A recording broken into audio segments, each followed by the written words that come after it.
Before we get into this video, guys, if you guys are looking to improve your skills in the sticks, I will leave a link down in the description. Go check out Fatal Grips and use Ritch at checkout for 10% off. What's up, guys, and welcome to another updated Legend review. Today, guys, we're going to be taking a look at one of the most lethal cards, in my opinion, on the game, and that is going to be the Brazilian left back Roberto Carlos. Played for Real Madrid, did very well for Brazil and their national team, obviously. And in the last review, guys, I played very well with him. This guy is known on this game and in real life for his pace, strength for how small he is actually, his long shots, and free kicks. He has an absolute banger of a free kick, and I scored one in this video. That was pretty nice. And the second one that came very close. This guy is awesome, and I will get into that a little bit later. Let's go ahead and take a look at the face card stats for Roberto Carlos.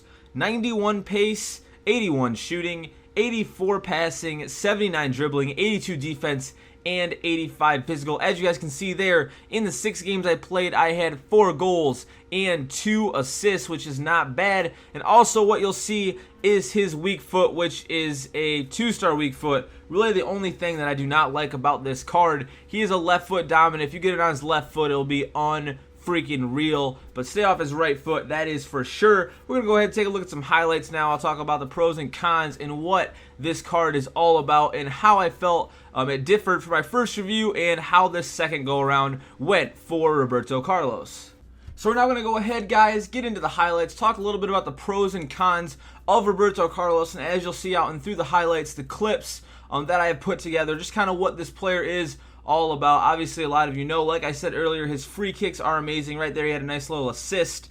But he just kind of works his way up the field better than most left backs, kind of like a Marcelo almost. I would kind of compare him to on this game, maybe like a team of the year. Marcelo would be a good way to compare him. He's definitely an offensive defensive player, if that makes sense. He scores a lot of goals. I scored 4 and 6, which is not bad. And look at this banger of a free kick. Like, what goalie is going to save that? I don't even know.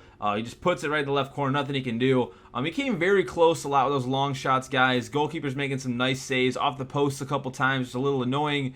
But definitely, guys, shooting is one thing that is huge in Roberto Carlos. His pace, like I said, what a banger that one was right there. He's actually pretty strong, as you'll see him weave off some defenders, and while he's tackling people on defense, the offensive players as well. The one thing, like I said earlier, that is does kind of bug me, is that 2-star weak foot. You really do not want to get on his right foot whatsoever. Stay on his left foot as much as possible. You'll see in these highlights that he goes to that pretty much as possible. Nice little tackle there. He's also a great defensive left back, and that is, there's nothing more you can really ask of. I want to do a Breme video pretty soon here so I can compare them once again. I think I had Roberto Carlos 0.1 over Breme last time, but Breme did put in more free kicks. And I don't know who I like more as a free kick guy.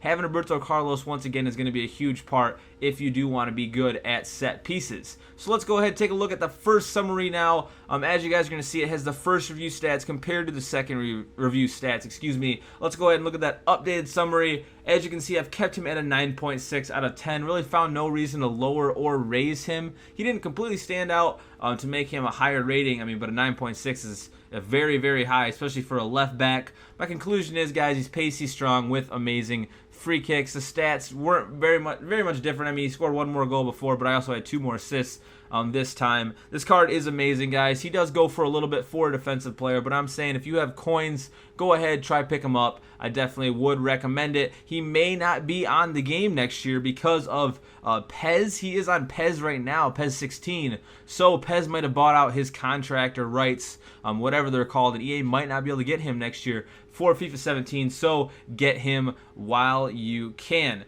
So that's going to do it for this video, guys. As always, feedback is appreciated. If you're feeling crazy, hit that like or subscribe button. Leave down in the comments who you want me to do next. George Weah will be next after my D1 title video. Right now, my internet is in a funk, and I can't even play online games, so I'm going to see what I can do to get that Weah gameplay going and that video out soon. Thanks for checking this out, guys, like I said, and until next time, I will talk to you later. You make me